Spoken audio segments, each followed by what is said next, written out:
What's up, Jerome? What's up, Kevin? Welcome. Yes, It's sir. it's so good to have you. We had you on the podcast, man, back in the day when Michelle was my co-host, and Yeah. it was so good. And both of us have so much respect for you and your work as a patient coming through this. And seeing what you're up to now is really, it's really appropriate to interview you for this empowerment series, because that's what you're all about, is empowering people, especially to take control of their limbic systems, to recognize the brain's um, tendency and design to put us in these states for survival. Yeah. And so really excited to have you on. Oh, man, it's always a privilege and a pleasure, man. I love spending time with you, brother. Absolutely. So you're a functional neurologist in Georgia? I am in Atlanta proper, just about 12 minutes north of here. Nice. Nice. And you are about to publish your book on Amazon in Yeah. 2 months, exactly 2 months from today, I'm pretty sure. I was like, Lewis, didn't it say 26th? And I'm like, oh, it's Yeah, you're 26th. right. You're right. May 27th is I have an identical twin brother, and May 27th is our birthday. So we decided Memorial Day, people are going to be home over that long weekend. Why not get Amazon to ship books out and give them something to do? Barbecue and brain-based Enneagram. So it's the first book on the neuroscience and the neurology, or the brain-based model behind the personality typology test known as the Enneagram. It explains, the title is called The Brain-Based Enneagram, You Are Not a Number. And it's trying to help people understand that identity is a little bit more complicated and a little bit more complex than simply looking at it as a single number, or kind of distilling a human being down to a couple of letters or an animal, or things like that. We got to respect the beauty and the complexity of the human brain and the human experience. So trying to unpack that a bit. Nice. Well, okay, so you sent me the theology of self-care. You sent me this program that you do. So why don't you tell us a little bit about that? Yeah, so the neurology, the neurotheology of self-care came out of a place, from the first podcast you and I did together with Michelle. Most people think I come up with this content because I'm trying to be creative or help give somebody a resource. Honestly, man, the content that I make is because I'm trying to write something to or make something to get my head wrapped around my own experience as a patient, and also create resources for my patients. And what it is, I've found that, regardless of everybody's background or their face set or kind of where they come at in the world, especially if we look at the world right now where people are at, and kind of how they're experiencing all of the struggles that we're going through, um, having resources around self-care and how our brains work and neuroscience, but then also combining it with, do we feel like we have a soul and a spirit, and what is our own kind of walk in terms of our experience of spirituality? And I always joke with everybody, neurotheology is the intersection, it's the scientific research field of the intersection between neuroscience and spirituality. It's not specific to any particular faith group. It's if you have a brain and you feel you have a soul, and you feel like you have a spiritual experience, whatever that is, how do those two intersect? And can they help us understand how to engage and be healthier physically, mentally, emotionally, relationally, spiritually?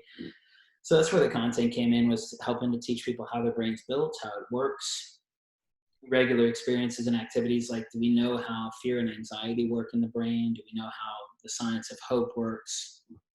Do we know what to do when we're dealing with profoundly provocative and unstable and uncertain times like we're in right now? And how do we show up? And if we decide to pray, what does that look like? If we don't believe in that, what does that look like? So I always joke with everybody, the only people that I don't think the content is for somebody who doesn't feel like they have a soul. And that's probably going to be a pretty small number of people. And this is not for you if you don't feel like that. But if you feel like you have a soul and a mind and a body, and you're trying to make sure that all of those things keep themselves above water in the midst of what we're dealing with, the course is designed to help out with that. The biggest thing is I saw a lot of my friends and a lot of people, and especially you and I know so much of what people go through when they've had brain injuries and they have complex cases and really difficult spaces. And going, everybody's hemorrhaging resources, everybody's hemorrhaging money, everybody's being told to stay home. Man, I'm just going to throw this course up and give people access to it, and just try and be available, because my heart is to empower people and to resource people, and to say, look, man, we've got to have a handhold, because right now, giving you a bumper sticker comment, or like a lot of people did growing up in my life in the church, where they just give you a Bible verse and assume that's going to fix everything, is a little bit like throwing water on a drowning person. It's not really going to be very helpful. So the goal with this was to try and go, let me give you something that you can at least sink your teeth into, and maybe try and make it to this afternoon, never mind tomorrow, because some of the stuff that we're dealing with right now is heavy. So trying to just lighten the load a little bit, but also practically resource folks. Yeah, thank you so much, man. I Yeah. appreciate you making it completely free. The production value is awesome. And what you just said about the current state we're in, the current times we're living in, and the amount of stressors that are there. And there's something you talk about, which is real threat versus perceived threat, and how our brain interprets them the exact same way. Yeah. So could you expand on that?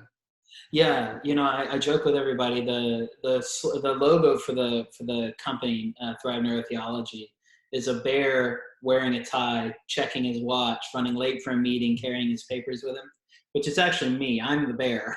Yeah, I figured. I'm like, you have a lot of bear quality going on. I It's like, love that logo. Like me and my partner were looking at it like, oh man, that's awesome. thank you, bro.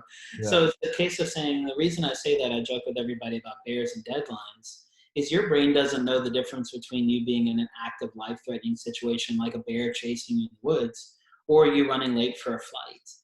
Right. So in the situation that we're in right now with COVID and with all these other things, shelter at home and mandates and fear and layoffs and unemployment and all these other spaces, we're looking at these situations and going, do I have a sense of whether or not I'm going to survive?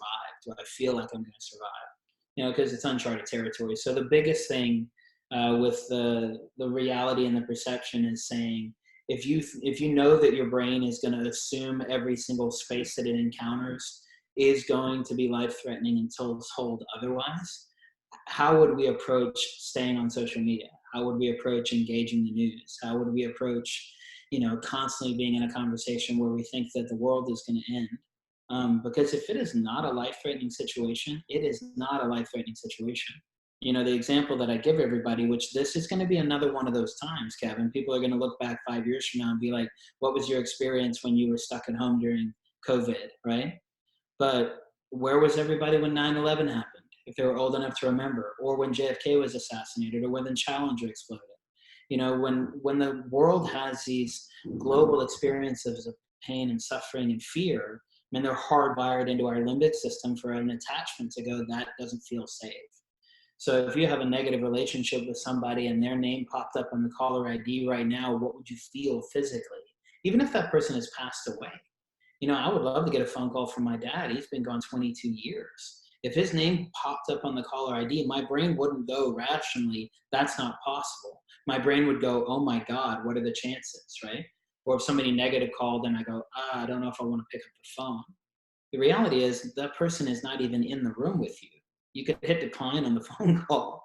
You literally are completely empowered to cancel out the potential threat. But how does our initial response go when we go, or how does our initial response show up when we go, I don't know how that's going to turn out? And that's really the nature of it. Is the reason I keep pointing to reality and perception is, if you know that your brain is asking the question, how real is the threat? And you can intentionally engage and voluntarily say, man, this is not life-threatening. It's super uncomfortable, but it's not life-threatening. Then you start to develop a completely different response. And I guess the short answer would to say, okay, well, that's great and that's cute. How does it help me? The short answer is, we're trying to build resilience. Like, these experiences that we're having right now are tied to resilience. What is your level of resilience? How are you handling the crisis, or the perceived crisis, or the real crisis?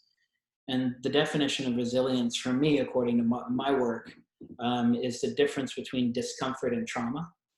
And the difference between discomfort and trauma is the length of time for recovery, which you and I both know as patients. You can have something that is a trauma that takes years to recover, or you'll spend your entire life just trying to incrementally get back to where you were pre-trauma. But if you have something that hurts for less than a week, that is not a trauma. That's uncomfortable. And if we look at the spaces that we're in and we go, man, this feels real, but even if it is real, is it going to hurt for more than a week? If it's not going to hurt for more than a week, you need to let go of the idea of that being life-threatening, because it's not. It's just uncomfortable. And if you can quickly gauge those differences between discomfort and trauma and how long it takes to recover, then you end up being more and more resilient, and these things don't bother you as much as they used to. Yeah, I have a lot of people, or a few people that I see on social media or commenting on things or whatever, that basically are saying, millions of people are going to die, and we're in this terrible state, and like, be careful, and clearly they're in their limbic brains, they're in their midbrain, right off the bat. They're right in that area. And something you talk about is the Bruce Banner and the Hulk, right? So Bruce Banner is like this brilliant scientist, like who's very rational and very on point. But then when he gets pissed off, he turns into the Hulk. Yeah. And not even pissed off, like when his limbic system He fires. just emotional, right? He Right. just went up. And that's what we all have that inside of us. And what I love that you talk about is that internal battle that we all experience, where limbic system's firing, Yeah. and our frontal lobes are like trying to keep it at bay. Yeah. And there becomes this conflict there. And when you talk about resilience, I believe it's in streamlining that. So it's not a conflict. It's Right. just one feeds into the other, Yeah. usually. Yeah, absolutely. And the thing is if you've seen Endgame, or it might have been the movie before Endgame, where the Hulk is in the restaurant and he's both Bruce Banner and the Hulk. It's like the best metaphor for healthy neuropsychology, because you're not trying to eliminate your capacity to respond to a life-threatening space. You're trying to let it be a situation where there's still healthy leadership in conjunction and in relationship with your capacity to respond quickly should there be a life-threatening situation. I mean, if you think about it, the neuroscience is so true and so proven on this, that if we get into a space where we respond in fear, or we respond in a life-threatening or panic situation, the adolescent part of your brain, the 5 to 7-year-old version of your brain, just took the driver's seat, right? And it's like, in an unhealthy space or in any situation, it's probably not going to be the best long-term goal to have a 5 or a 7-year-old driving your car or driving your experience. However, if you look at it as a healthy parent, like I've got a 4-year-old, a 2-year-old, I've got a third one on the way. I raised a teenager who's now 27. Like, I've been around, and 60% of my cases are pediatric brain injury and nonverbal autism. I have a lot of experience around kids of all sorts of ages. And every adult who is responding out of fear is acting like the childlike adolescent version of themselves. But here's something that's helpful to remember, especially when you talk about reading the news and going, oh my God, it looks like we're going to end up in the apocalypse, is if you're having a healthy response, think of the analogy or the metaphor or the environment where you have a fearful child and you have a healthy parent step in, or a healthy leader, or a healthy boss, or a healthy mentor. A healthy person of leadership steps into the conversation and addresses the person who they're responsible for. What would it look like if I was a 5 or a 7-year-old version of myself, terrified, rightfully and understandably so, because I don't have context and I don't have all the information, and a healthy parent stepped in, acknowledged the fear, said it was relevant, didn't dismiss it, but also didn't shame me or intimidate me or tell me that I'm being inappropriate or gaslight my fear? What would it look like for a healthy person, even in our imagination, to go, I'm an employee or a kid or a family member who doesn't have the answers and I'm scared. If somebody healthy stepped in, what would that look like? Then if we take that same experience and go, my 5 or 7-year-old version of myself, my limbic brain, my lizard monkey, my primitive survival-based brain is freaking out, understandably.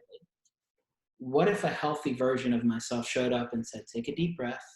I don't have all of the answers. I don't have all of the solutions. But look, your fear is relevant, but let's not let it drive the bus, right? Like, let me step back into the driver's seat. I'm going to listen to everything that you've got a concern about. But at the same time, don't lose so much control that I can't help, right?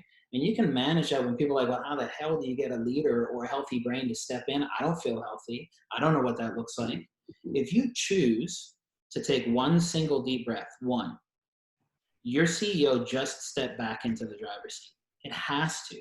Because for you to say, I'm going to make an executive decision to take a deep breath, you're legitimately telling the survival part of your brainstem, the threat can't be so relevant that I can't stop and take one breath. Because if it was that relevant, if it was that serious, if I had literally just driven off the cliff, maybe that's my last breath and that's the way I go out. But most of the time, 99.9999999% of the time, it's not actually life-threatening. So if we stop and take a single deep breath, and you do it in through the nose and out through the mouth, as soon as you choose to do that, it doesn't mean that you fixed anything else. It doesn't mean that your problems are gone, but it does mean that a healthy version of your own frontal lobe, your own parent, your own leader, your own mentor, just stepped back into the conversation. And that's probably going to be a little bit more helpful than the 7-year-old version of you who was freaking out, right?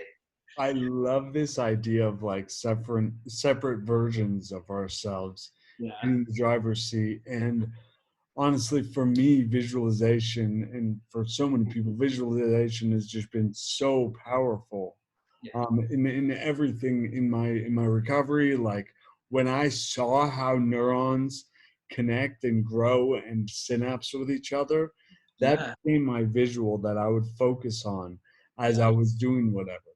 And when visualizing, having this driver in the driver's seat freaking out, and being like, and actually visualizing having the controlled version of yourself, that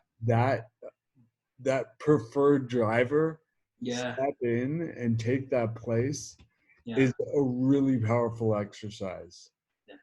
So I appreciate that idea. And what you're doing with this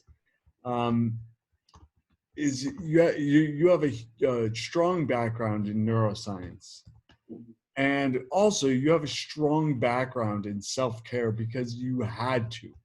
I'm sorry, we didn't really go into your story too much, but you experienced migraines, like really debilitating migraines. How often? I average about 10 to 12 full-blown migraines a month, and about 1 to 2 days per month that are symptom-free. So, and that's been for over 20 years. It's been an average of over 100 full-blown migraines each calendar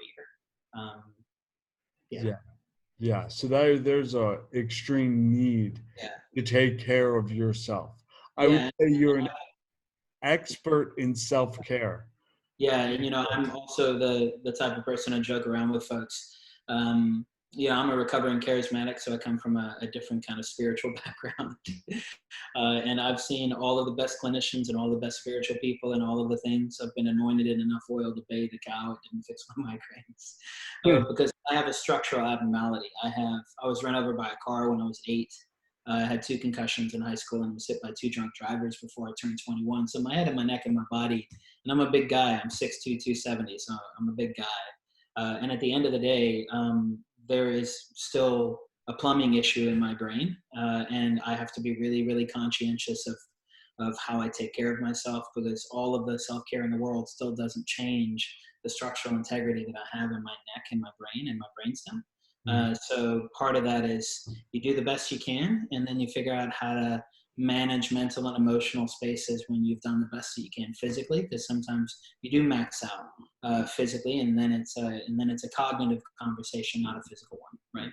So real quick, I'm just tell our audience you have a Chiari malformation, Yeah. which basically means you have a growth between your cerebellum and your brainstem that puts a lot of pressure, and it screws up the plumbing, like Yeah. you say. Basically, I got a wine cork in the opening of a wine bottle that's not supposed to be there. Right. And the problem is the herniation is big enough that it not only drops down the backside of my brainstem, it actually wraps around the left and the right. And then the problem with some of the head injuries that I had is it gave me more than a 55 to 60% tear of a ligament that's designed to keep the top two bones of my neck in place. So when I look down, it actually causes some bones to press into the front of my brainstem. So long story short, it's like putting your thumb on top of a hose pipe. Not that big of a deal unless the water that's going up into the brain is going to end up pressure washing the brain, and that creates a variety of issues. So yeah, I just got a plumbing issue. Yeah. You know, great. So what I was getting is you're an expert in self-care, Yeah. and you are a very well trained functional neurologist as well, very well respected in the field, I might add. I appreciate it. And so we have neuroscience and self care. Yeah. And what you do is you bring that into practical application. And I appreciate that, man, because I mean, you have to. That's Yeah, the reason you became a neurologist. because I mean, this stuff is how many of us, I mean, you and I know this. I went to 21 specialists over 9 years just to get a diagnosis for something nobody even knew how to treat. It's like, for the love, man, if I have to walk into another conversation with somebody being academic but not giving me any takeaways, it's a waste of my time. If we cannot get into a conversation and say, here are some practical resources that don't require you to have a PhD, don't require you to read a textbook, don't trivialize the fact that you're going through significant things that need immediate impact. It does also allow you to have the space to educate somebody and to help them understand and to do patient education. But at the same time, man, I've got a mom in from Idaho right now whose 10-year-old was run over by a dump truck. She's got to go back to Idaho tomorrow afternoon. I can't expect her to get a degree in functional neurology to practically do this when she gets on a plane tomorrow. It has to be my expertise distilled into a place that's practical for somebody else. And you know, if anybody disagrees with that, I still think Einstein said it the best, and he's pretty noteworthy in terms of his level of intelligence. Is he said to know a thing well is to explain it simply. And Mhm. I think a lot of people who can't explain it simply sound like they know it really well. But until you can translate it to somebody who doesn't have your degree and your credentials and your licenses, you probably know it yourself, but you have to be able to translate it. And that's really where the practical applications come in, because I need you to be able to use it over the weekend after we're not in the office together anymore. Mhm. Mhm. So when we're talking about practical application with things, then in this situation, you know, I reach quite a few people, some of them pretty concerned, and rightfully so, with everything that's going on. So I wanted to ask you, what are some practical things that people can start doing right now Yeah. to protect themselves, their sanity, and to live a better life? Yeah, you know, I think even though let's say you're even quarantined at home and there's nothing that you can do, you're limited, right? But fortunately, we're in 2020 and we've got a gig economy and things can get delivered. We can make some intentional decisions about what we do with our time, and everything is online. So I'm going to blast through a couple of things quickly if I can, because people can rewind it. And I'm going to start with a patient in a few minutes that I know you know about. But let me run through a couple of checklist things quick, and then I'll do a practical exercise that people can do by themselves, one on one in the mirror. They can do it with like a partner, a spouse, or a friend. But a couple of checklist items quick. Giving yourself the opportunity to engage in content that you find to be life-giving, whatever sings to you. Like for me, I have to actually, when I do my downtime, not try to read academic things. So I'm a huge epic sci-fi fantasy person. Like Brandon Sanderson is my favorite author, and he writes books that are 1,400 pages long. And Michael Kramer and Kate Redding are the narrators of the audiobook, and it's epic. It's amazing. So doing something that you're like, man, if I had the time to read that book or watch that show or do this thing, would it give me a space to at least encounter something that feels a little bit more life-giving? Really good resources for that are Hoopla, Libby, Story Online, or Storyline Online. So Hoopla, Hoopla, and Libby, Libby, are both apps that allow you to just plug in your local library card, and then you can access a ton of books and movies and audiobooks per month for free, just like you would if you walked into your local library. So super helpful. You can even watch a movie. Kindle Unlimited, $10 a month. You can get all the books you could possibly ever hope for, especially with kids. Because my kids go into Kindle Unlimited, we pick a book, we read it, we immediately return it, so we can keep that novel. So that's helpful for a resource standpoint. From a brain health standpoint, there are 6 basics that we can do every single day that are going to be profoundly helpful at just maintaining a healthy, steady state environment that allow us to make the next best decision. Because the reality right now is I can't give anybody a comprehensive answer that's going to effectively change things. I can't boil the ocean. It's not possible. But I can put you in a position that your brain is a little bit healthier, that you can ask a better question and then pursue a better answer, right? So the 6 basics quickly are to hydrate. So right now in America, especially, we don't have this luxury all over the world. I was born in South Africa and immigrated from Zaire. Not everybody has this. But if you have access to drinking water, drink water, okay? A safe rule of thumb is do 100 ounces a day. If you're over 200 pounds, divide your weight by 2 and drink more than 100 ounces a day, okay? So I'm 270. I need to drink 135 ounces minimum a day. Probably a good idea to drink 150. But hydrate. Keep your cells fluid. You're going to be burning through a bunch of fuel. Keep it hydrated, okay? The other thing is to breathe. Take deep breaths. Do a breathing exercise. If you don't know what that looks like, get an app like Calm or an app like Headspace. They've got free resources in both of those apps are really helpful. Then you can accomplish the third, which is rest. The difference between rest and sleep is rest is voluntary and intentional while you are awake. Sleep is involuntary and unintentional while you are not awake. Most of us actually fall asleep when we stop trying. Sleep is not a voluntary process. It's an involuntary process. That's why sleep is the fourth. And also for all the things that we have, everybody that's scared about their medication running out, or scared about what happens if they can't get the right food, all of those things are really, really tough. But if you can be really protective of your sleep, you open up your own pharmacy every time you go to bed, literally. Your brain will produce so much hormone and neurochemistry to refuel and to repurpose and to rehab and heal your body. There is no better medicine on the planet than a good night of sleep, period. Because you can have bad sleep for 3 months, get one good night of sleep and feel like you have been reborn. So if you're concerned about your medication, I would actually tell you to be more concerned about how you're protecting your sleep. Don't stay up until 2 a.m. binging Netflix because you can't sleep properly. Just try your best to be in bed by 10 o'clock, head on the pillow, and play a sound machine like Relax Melodies. Relax Melodies lets you customize all of your sounds. So, and you can even change the volume of each individual sound. So if you want a cat purring on top of a drying machine with a hair dryer going at the same time as a thunderstorm and a campfire, go for it. It's weird, but go for it. And the reason I say that is if you've got a sound in the background that's helping you feel safer, the likelihood of you decreasing your limbic windup is going to be better, and you got a higher probability of sleep. Okay, so we talked about hydrate, breathe, rest, sleep. The other one is eat. I'm not even going to tell you what to do. I'm just going to tell you to read Kevin's book, Feed Your Brain. It'll tell you what to do. Okay, Whole30 diets, anti-inflammatory diets, feed your brain diet from what Kevin's got. We've got to try and eat. So be intentional about what you're buying, and don't go straight to junk food. It's just going to make you feel good, but it's not going to help you think clearly.